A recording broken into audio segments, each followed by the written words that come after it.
This was the worst book I read in 2025. This is also a reread, so I didn't expect it to be that bad. However, it was almost untenably bad, to the point where I was very seriously questioning the criteria of what made this a favourite book. Happy New Year! I am coming into this with hatred in my heart.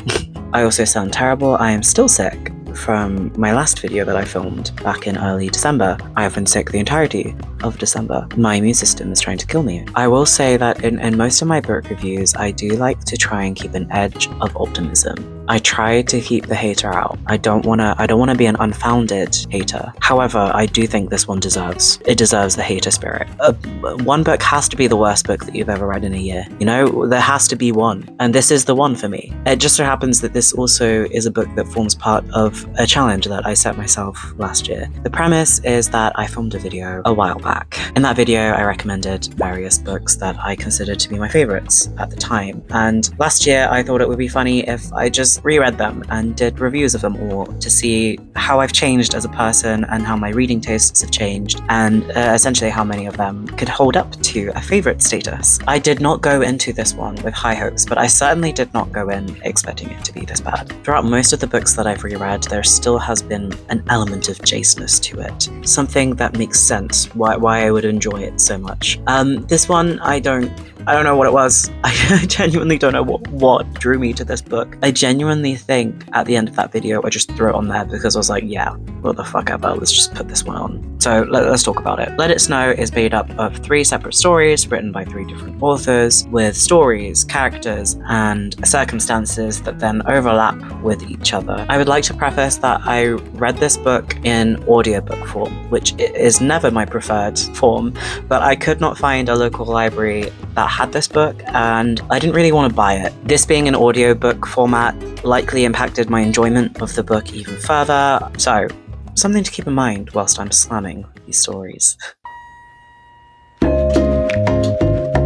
Story number 1 is The Jubilee Express by Maureen Johnson. And this story follows our main character Jubilee, also known as Julie, as she travels across America from Virginia to Florida on Christmas Eve. The setup is that her parents are obsessed with these niche Christmas-themed miniature decorations in the shape of houses. That her parents are arrested on Christmas Eve because when queuing for the midnight release of these miniatures, they got into a fight. As a result, Julie is then sent cross-country on a train to stay at her grandparents' house because her parents are arrested and she has no one else to stay with. On this train, she meets a whole team of cheerleaders, who I'll get to the cheerleaders later, and also a hot guy called Jeb. But she's not fully interested, she's only somewhat interested because she has a perfect boyfriend called Noah. And this is the first Christmas that they will not spend together since they've been together as a couple. And so she's kind of going through the motions about this. Jeb, train guy, also has a girlfriend who he's desperately trying to reach via phone. And this is kind of the main crux of Julie's conflict, her story, and most of her character is how she feels about her presumably perfect boyfriend, Noah. The train then breaks down due to the snowstorm outside, and they end up outside a place called Gracetown. Julie is kind of like, fuck this shit, I don't want to stay on this train, it's not going to get up and running until the next morning, so she looks across the way and sees a crappy little diner, which I've now learned is apparently a Waffle House. We don't have Waffle House here. I don't know what, I guess it's just a breakfast diner. We don't also really have diners. It's also been a little while since I've reread this book, I just want to clarify, so a lot of the minute details and arguably some of the major details I've forgotten because I didn't care. Anyway, she sees a Waffle House and she decides, I'm gonna walk over and I'm gonna camp out here because this train is boring, it's cold, it's full of cheerleaders, and I fucking hate cheerleaders for some fucking reason. And the story kind of then properly kicks off here in the diner when she meets a guy called Stuart, who has recently had a very messy breakup with who he considered to be a very perfect girlfriend. All the cheerleaders come into the diner and she fucking hates that because she hates cheerleaders so much, and she goes to Stuart's house instead. She spends the night there, has dinner, meets his family, his cute but annoying little sister and his very oppressive mother. She learns more about his breakup story, more about Stuart as a person, until she realizes through talking to Stuart, actually Noah, her perfect boyfriend, is not perfect at all and hasn't really been upset about the fact that she won't be there for Christmas. Noah has more so only been keeping her as a girlfriend to try and maintain his perfect little life where he's a grade A student and has a girlfriend who's smart and clever and hot and sexy and I don't know. I don't know. She has discovered that Noah doesn't really fulfill her in any way, shape, or form. Not in the way that Stuart has in the past 24 hours that they've known each other. She breaks up with Noah on the phone, kind of on a whim, when he is shitty to her over the phone again, and she is then consoled by Stuart. They share a kiss, and she then feels guilty about that. So she walks out of his house and then gets lost in his snowy little neighborhood. And Stuart ends up finding her outside in the snow anyway. And after talking a little bit, they kiss, and she doesn't feel guilty about that time, and she decides, okay, maybe I want to be with Stuart after knowing him for 24 hours. She gets a phone call from her ex-boyfriend, Noah, and she throws her phone into the snow. And the story ends with Stuart and Noah. No, that would be a much more interesting story. Stuart and Julie walking back to Stuart's house, living happily ever after as a couple. That's about as deep as the story gets. My main thoughts when reading this story is fucking not like other girls. Julie is not like other girls, and she will take every opportunity she can to let you know that. What I don't want to do is approach this story from a 2026. It's the 1st of January, Happy New Year. A 2026 mindset of, oh my god, how could a story set in the mid-2000s be so misogynistic? Of course it's going to be misogynistic. I'm not going to pretend that we all unlearnt our internalized misogyny immediately. However, this story is chock full of internalized misogyny. This character is basically internalized misogyny personified, and it is very grating and somewhat shocking still, even despite its age, just how viscerally Julie hates any other girl written in this book. The way that she talks about cheerleaders grated on me, and it was from the very first appearance, the first discussion of cheerleaders, that I knew this wasn't going to get any better, probably. It's like the cheerleaders were purely there as a building block to the story, to be annoying, to be a motivation for Julie to want to leave the train in the first place, and to then want to leave the diner. When the cheerleaders join her at the diner, she then has more reason to go to Stuart's house. So it's not really explored any further where her prejudice against cheerleaders comes from. She's not bullied by any of the cheerleaders, by the way. Like, there's no tragic backstory where, like, she tried to join the cheer squad and she was denied, or where the cheerleader, like, fucking, I don't know, set up a booby trap in her locker or something American like that. There's nothing. So it's so unfounded. It's purely just, I hate these girls because they're cheerleaders and they all have the same name, like Michaela or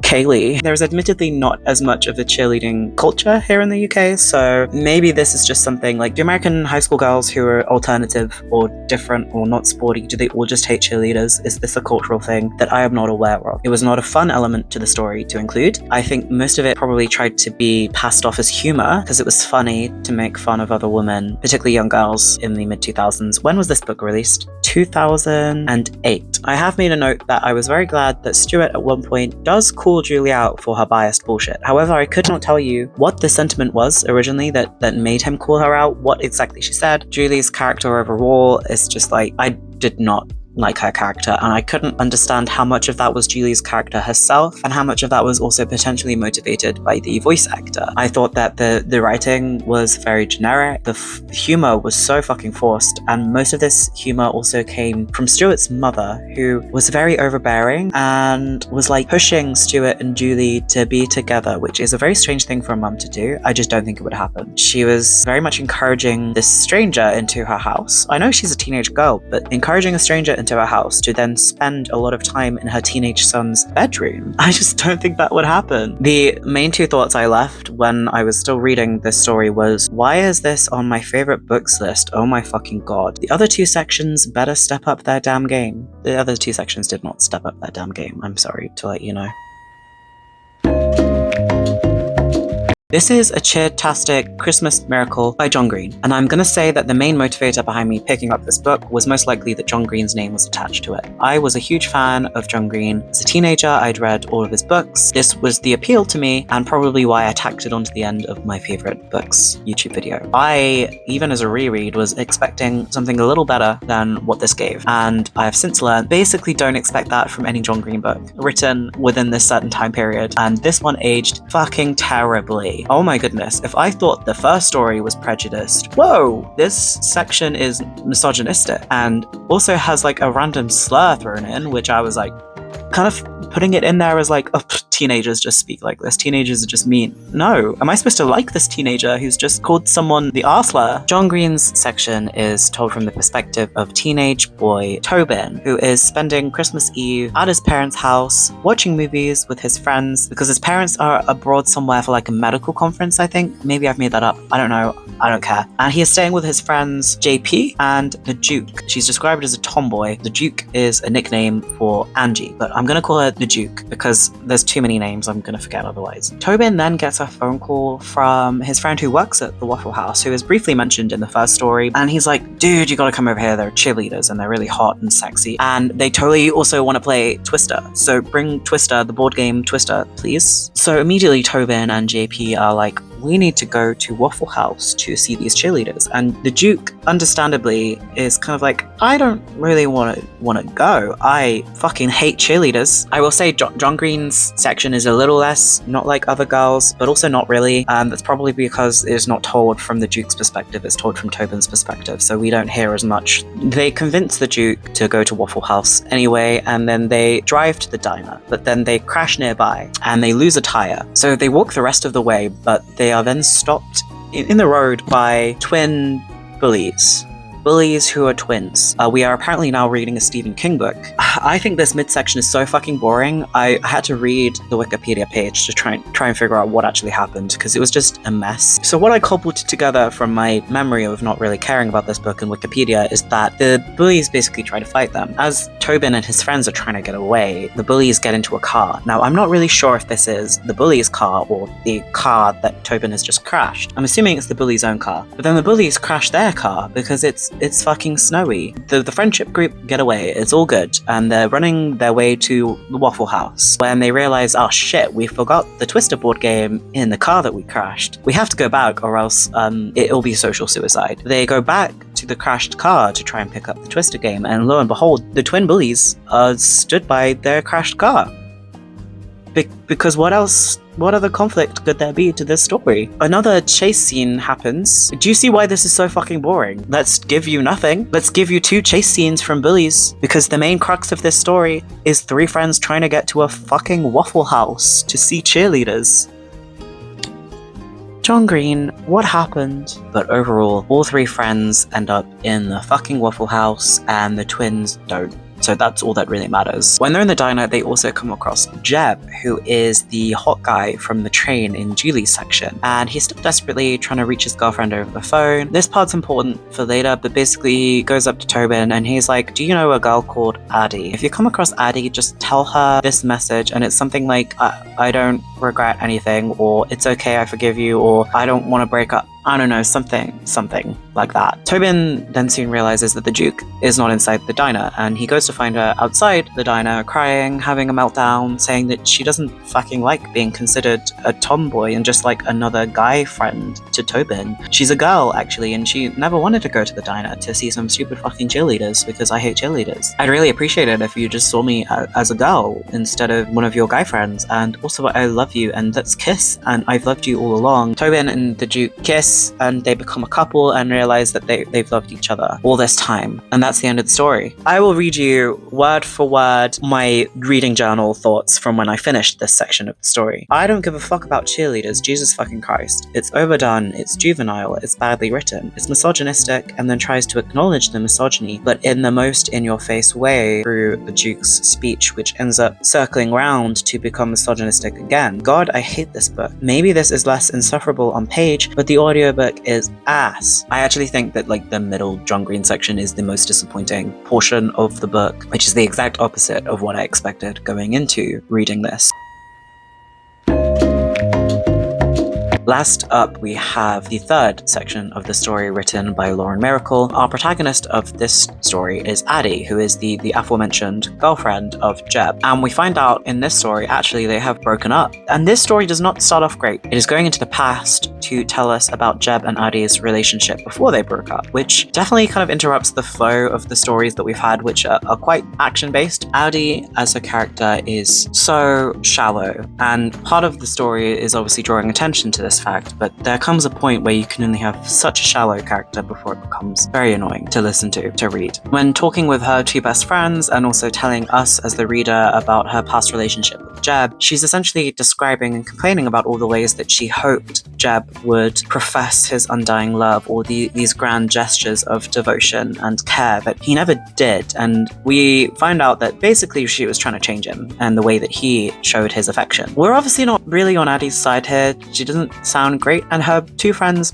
bring attention to this fact. They say you're kind of self-involved, and that's probably why you guys broke up. Maybe you need to try and start doing things outside of yourself. We find out that after all of these complaints towards Jeb, they both go to a party. She gets upset, gets really drunk, and kisses another guy who is like a complete asshole, by the way, is very much established to not be a good guy. And she then finds Jeb afterwards, lets him know, and she says, this is it. This is the end of us. I don't want to be together anymore. That was a lie, because she does still want to be together, but she's not able to get in touch with Jeb after doing that. She's sent him an email, she texts him, she calls him, he doesn't pick up, he doesn't respond. So she assumes that they have broken up. We later find out that Jeb had actually just been away with no internet connection or signal, so he hadn't received any of these things and could not get in touch with her, which is, again, most of his character throughout the previous two stories is him been on this train and in the diner desperately trying to phone Addie. So this entire story is essentially just a miscommunication trope. So yes, her friends have told her, you're too self-involved, go do something for someone else once. And in an act of defiance, she promises her friend, who is obsessed with this micro pig, teacup pig, I will go pick your pig up from the pet store for you tomorrow after my shift at Starbucks. Obviously, Addie fucking forgets to pick up the pig because she's Addie. A bunch of small disasters happen at work, like the sink breaks, some customers complain. Also, she meets a strange woman who comes in as a customer and calls herself a Christmas angel and is kind of like prophesizing and hammering on the point that people forget to do things when they're so wrapped up in their own business and their own emotions, and that's not a good thing. Yeah, you need a different character to tell you this in different forms, because she's already been told by her friends. After Addie realizes that she's forgotten the pig, she goes to the pet store, but she finds out that the pig has been adopted by someone else, and she wrangles the address of who adopted the pig. She goes to that address, it's the Christmas angel. The woman had adopted the pig to teach her a lesson.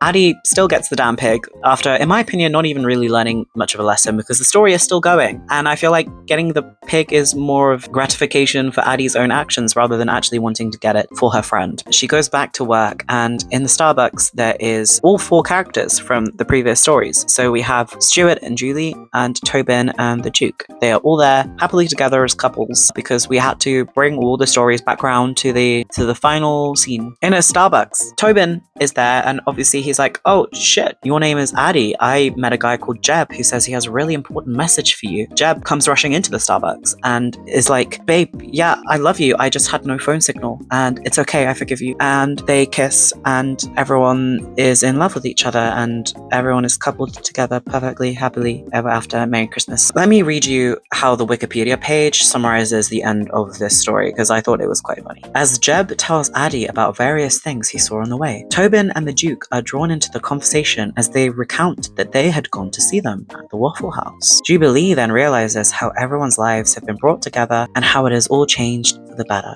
Addie is so happy that she lets everyone's voices out of her mind for once, and Jeb kisses her. Yay! Part of Addie's character growth, I suppose, and maybe a way to make you feel empathetic towards her, is that she constantly has like all of these voices in her head telling her how things should be. And this kind of links back into how she was always expecting Jeb to do these grand romantic gestures, right? Because this is how love should be. And she had all of these ideas and voices in her head of what things should be like. She's still a fucking insufferable main character to listen to. My thoughts on this story, I didn't really talk much about it because I think I reached the end of my tether at this point, and I was so close to DNFing this book. If it weren't for the reading challenge, I would have, but I really felt like I had to push through there at the end. The guy that she kissed at this party when she was drunk, right? The language there is used is dated, is uncomfortable, because she totally did not kiss him of her own volition. One, she was drunk, and two, the language that they use, it's pretty clear that he forced himself onto her. So the whole premise of the fact that she cheated is not amazing. The story and the language used in this scene just refuses to acknowledge the fact that she did not initiate a kiss, and she didn't really, in my opinion, continue that kiss either. So That was weird. Didn't enjoy that part. The two friends that she has are incredibly stereotypical. You have one who's like happy-go-lucky and wants this micro pig, and the other, I don't even remember who she was or how she was stereotypical, but the fact I don't remember her is probably telling enough. After ranting about all three stories in this book, how did this end up ranking? 1 star! I gave this book 1 star. Where did this 1 star come from? I think the 1 star, weirdly enough, mostly came from the first story. It was a very interesting premise because you can start the story thinking, okay, the main character's parents have been arrested on Christmas Eve. She's gonna be stuck by herself on Christmas, and that's sad. No, wait, she's getting on a cross-country train. Okay, so the story is gonna be her stuck on a train, meeting all these different people on the train, learning things about herself. No, the train's broken down, and actually she's going across to the diner. The diner is where the story is going to be set, and she's going to have a whole host of characters coming in and out of the diner. No, she's going to Stuart's house. So I commend the first story for being very unpredictable in where the setting was and where it was going to go. I think that's mainly where my 1 star has been set. I don't feel like I can give much else to this book. I have no clue how this made my favorites list back in the day. I liked John Green, and maybe that just clouded my vision for the entirety of this book. I also, at that age, had a thing for American culture. I very much wanted to live in America, have been brought up in America, and perhaps I was kind of vicariously living through these American teenagers, hoping that that was my experience, that I could be driving at 16 and I could be going to a Waffle House with my friends. Maybe that also influenced my opinions at the time. I think it's time to end this video.